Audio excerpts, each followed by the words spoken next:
Our next area of the exhibit actually looks at women up from the antebellum period all the way to Reconstruction, and there's a lot going on. So in the antebellum period, there was a big abolition movement across the country and abolition was the work to help get enslaved people free, to end slavery in America. And that was closely tied up actually with the first women's movement to get women to vote as well. And so we have women like the Grimke sisters from Charleston who left all of that behind and became abolitionists and tried to vote even into their 70s and were taken away in the 1840s for trying to vote. So we have those South Carolina women too that we look at through some of our objects in here. And then of course we talk about women like Dolly, who was an enslaved lady on the Manacle plantation, and she ran away because she was being forced to marry someone against her will. So what kind of political ramifications is it when a woman like Dolly challenges the status quo?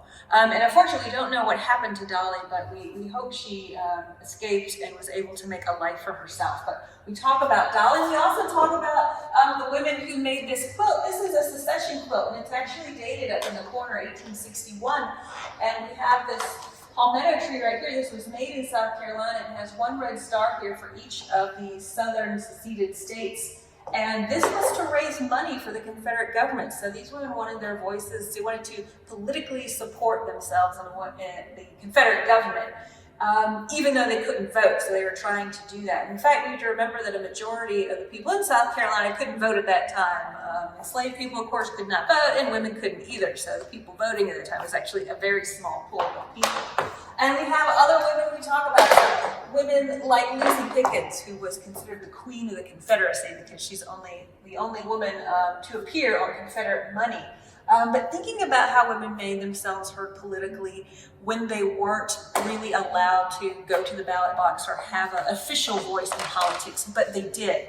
So at Reconstruction is when you really start getting a serious conversation about giving women the right to vote. So we have women here in Columbia like the Rollins sisters, who were actually from Charleston and moved up to Columbia, who were women who had these wonderful parlors during Reconstruction, and they were considered the political headquarters of the state, and it was run by the Rollins sisters. And they actually got women on the agenda. We have divorce for the first time during Reconstruction. We have actually voting, even though they're not winning, voting to try and get women the ability to vote in South Carolina, although it was defeated. And we have Reconstruction at this time when we have a lot of liberal views being pushed forward. And of course that ends when Reconstruction ends in 1876. But there was a lot of movement for women here in South Carolina during that time.